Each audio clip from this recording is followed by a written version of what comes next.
ኢትዮጵያ በፖላንድ ቶሩን ውድድር ላይ እንዳትሳተፍ በርካታ በደሎች ተፈጽመውባታል።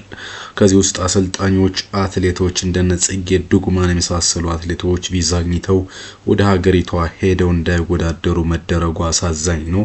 ይሁንና ግን ይህ ቢሆንም የጽጌ የ800 ሜትር አጋር የነበረችው የሌላኛዋ ኢትዮጵያዊት ንግስት ጌታቸው በጥሩ ሁኔታ ለፍጻሜ ውድድር ማለፏ መልካም የሚያስብል ውጤት ያሳየ ነው። ከዛ ውጪ በ1500 ሜትርም እንዲሁ ብርቄ ኃይሎም በአስደናቂ ብቃት አንደኛ በመውጣት ለፍጻሜ አልፋለች።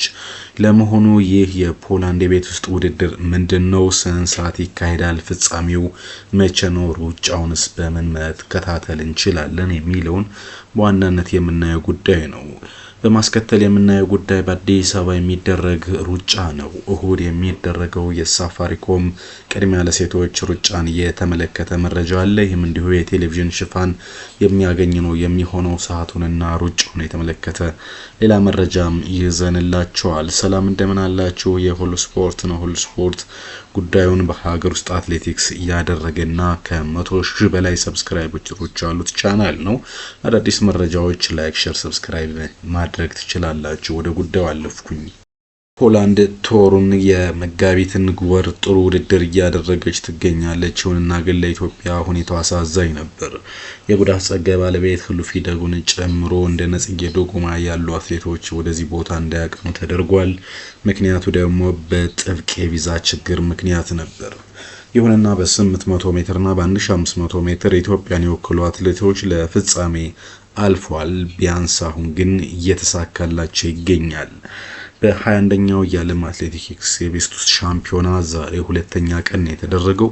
በዚህ ፕሮግራም በሴቶች 800 ሜትር ግማሽ ፍጻሜ ላይ ኢትዮጵያዊቷ ንግስት ጌታቸው ተወዳድራለች። በዚህም ሁለተኛ ወጥታለች። ስለዚህ በ800 ሜትር ንግስት ጌታቸው የፍጻሜ ውድድር በመድረስ እንግዲህ ኢትዮጵያ ምናልባት ተጨማሪ አትሌቶች ቢኖሩ ከጽጌ ጋር ጥሩ ቅንጅት ፈጥረው ኢትዮጵያን ያስጠሩ እንደነበር የሚያሳይ ነው። ይሁንና ግን በፍጻሜው ታሪክ ትሰራለች ተብሎ ይጠበቃል ወጣቷ አትሌት።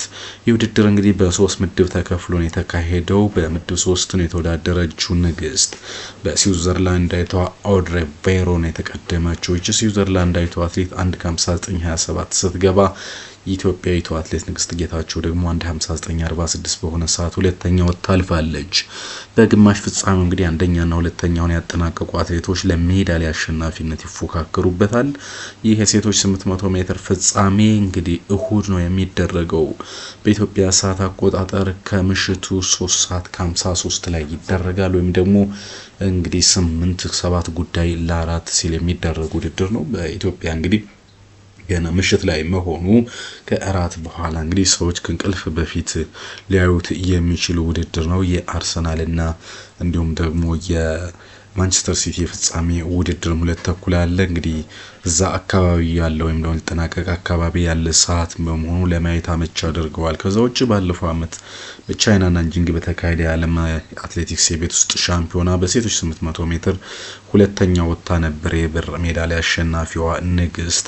አሁንም በቶሩን የሜዳሊያ ደረጃን ይዛ እንደምትጨርስ በርካቶች ተስፋ አድርገዋል። የግሬት ብሪቴኗ ኬሊ ሆችኪንሰን እና ስዊዘርላንዳዊቷ ኦድሬ ቬሮ በዚህ የፍጻሜ ውድድር ላይ ለአሸናፊነቱ ከፍተኛ ቅድሚያ ግምት የሰጣቸው አትሌቶች ቢሆኑም ንግስት ጌታቸውም ግን የምትናቅ አትሌት አይደለችምና ኢትዮጵያ እንግዲህ በቪዛ በደል ቢደርስባትም በሜዳሊያ ግን ታሪክ ትሰራለች ተብሎ በጉጉት እየተጠበቀ ነው የሚገኘው። ንግስት ጌታቸውን ተከትላ ደግሞ ጋጃማኖቫ 2:00:49 ገብታለች። ከሩሲያ ማለት ነው ብራዚላዊቷ ጉሌቶፒን 2:00 እንዲሁም ኤብራዛቢላ ከስፔን 2:00:74 በመግባት እንዲሁም ደግሞ ከጣሊያን ዶማስ 6ኛ በመውጣት ነው ይሄንን ውድድር ላይ እንግዲህ የተቀላቀሉት ማለት ይቻላል። እስኪ ወደ ሁለተኛው ጉዳይ እንለፍ። በዚሁ የፖላንድ የቶሩን ውድድር እንግዲህ 21ኛ ዓለም አትሌቲክስ የቤት ሻምፒዮና ቀደም ሲል በ1500 ሜትር ማጣሪያ ኢትዮጵያዊቷ አትሌት ብርቄ ኃይሎም ከምድቧ ቀዳሚ በመሆን አልፋለች። እሷም እሁድ በሚደረገው ፍጻሜ ከሚፋለሙት ውስጥ አንዷ ነች። በምድብ 2 ነበር ብርቄ ለፍጻሜ የተወዳደረችው። ለፍጻሜ ለማለፍ 4 ከ10 66 በሆነ ሰዓት በአስደናቂ ሁኔታ አንደኛ በመውጣት ነው ለዚህ ውድድር ያለፈችው። በ3 ምድብ ተከፍሎ በተከናወነውና ከእያንዳንዱ ምድብ ከ1 እስከ 3 የወጡ አትሌቶች ለፍጻሜ ባለፉበት ፉክክር ከተጠባቂዎቹ መካከል አንዷ የነበረችው የእንግሊዟ ወይም የዩኬ ጄሚ ኬሪ አራተኛ በመሆን ለፍጻሜው ሳታልፍ መቅረቷ ለወቅቱና ለሩጫ ያልተጠበቀ አድርጎታል። ከሌሎች ምድቦች ለፍጻሜ ካለፉት እንግዲህ የግሬት ብሪቴኗ ጆርጅ ሃንተርቤል፣ የአውስትራሊያዋ ጄሲካ ሃል፣ ፈረንሳይቷ አጋት ጊዮም እና አሜሪካዊቷ ኒኪ ሄዝ በፍጻሜው በሜዳሊያ ደረጃ ውስጥ ገብተዋል።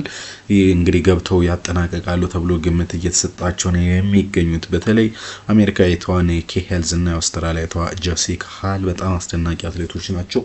ከዚህ በፊት በተደረጉ ውድድሮችም እንግዲህ ኢትዮጵያን በተደጋጋሚ ሲፈትኑም ተመልክተናል። በተለይ እንግዲህ ኢትዮጵያዊት አትሌት ብርቄ ሀየሎም እዚህ ብቻዋን ነው ያለችው።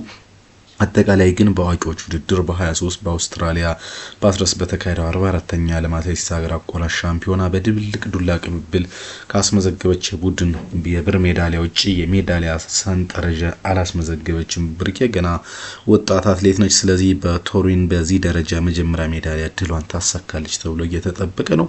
ይህንን ሩጫ መመልከት ከፈለጋችሁ እሁድ ምሽት 3 ሰዓት ከ22 ላይ ይደረጋል 1500 ሜትር የፍጻሜ ውድድር። ይህ እንግዲህ ዲኤስቲቪን ጨምሮ በተለያዩ ዌብሳይቶችም እንዲሁም ደግሞ የቴሌቪዥን ቻናሎች የሚሰራጭ ውድድር ነው። እሱ መመልከት ትችላላችሁ። ከዛው ውጭ አዲስ አበባ ኢትዮጵያም ሌላ አንድ ትልቅ የሆነ የሩጫ ውድድርን ታከናውናለች። እስኪ ስለዚህ ሩጫና ስለተሰማው እንዲሁም እንዴት መከታተል እንደምትችሉ የምትሮጡ ሴቶች ደግሞ የተሰማውን ዜና ልንገራችሁ። በኢትዮጵያ በየዓመቱ ከሚደረጉ ውድድሮች አንዱ የሳፋሪኮም ቅድሚያ ለሴቶች 5 ኪሎ ሜትር ሩጫ አንዱ ነው። የዘንድሮ ሩጫም እንግዲህ እሁድ በጠዋት ይደረጋል። ከ1 ሰዓት እንግዲህ እስከ 3 ተኩል ድረስ ይደረጋል ተብሎ ይገመታል። ይሄ ሩጫ ውድድር የኢትዮጵያ ቴሌቪዥን ኢቢሲ ሩጫውን በቀጥታ ስርጭት ይዘግባል ተብሎ እየተጠበቀ ነው። ታላቁ ሩጫ እንግዲህ በኃይሌ ገብረስላሴ ከተመሰረተ በኋላ በአዲስ አበባና በሐዋሳ በተለያዩ ከተሞች ውድድሮችን እያደረገ ይገኛል። ከዚህ ውስጥ ሳፋሪኮም ስፖንሰርነት ቅድሚያ ለሴቶች ውድድር በየዓመቱ ተጠናክሮ ከቀጠለ ውድድር አንዱ ነው። ሴቶቹ የሚዝናኑበት፣ ሩጫውን የሚታደሙበትና ማህበራዊ ህይወታቸውን የሚያጠነክሩበት እንዲሁም ጤናቸውን የሚጠብቁበት ከመሆኑ በዘለለ በተለይ በፕሮፌሽናል የሚሮጡት ለሜዳሊያ ሰንጠረዥነትን ባለፈ ራሳቸውን አሳይተው ለዓለም ትልልቅ ውድድሮች ራሳቸውን በእጩነት የሚያቀርቡበት ጥሩ አጋጣሚን ይፈጥራል ተብሎ ይጠበቃል። ኢትዮጵያ እንግዲህ ተተኪ አትሌቶችን ለማግኘትም ይህ አጋጣሚ እንደሚጠቅማት እየተጠበቀ ነው። የሆነ ሆኖ እንግዲህ እሁድ ጠዋት ከ1 ተኩል ጀምሮ በኢቢሲ መከታተል ትችላላችሁ። ወደ ሩጫ የምትሄዱ ሴቶችም 1 ተኩል የሚለው ፕሮግራም በእርግጠኝነት እንግዲህ 2 ሰዓት ይሆናል ተብሎ ይጠበቃል። ለማንኛውም ውጤቶቹን በተመለከተ የነገን አጠቃላይ የሩጫ እንቅስቃሴ በበርካታ ሀገራት የሚደረጉ የማራቶን ውድድሮችን ጨምሮ ውጤቶችን ይዤ እመልሳለሁ። እስከዛው መልካም ጊዜ። ቻው ቻው።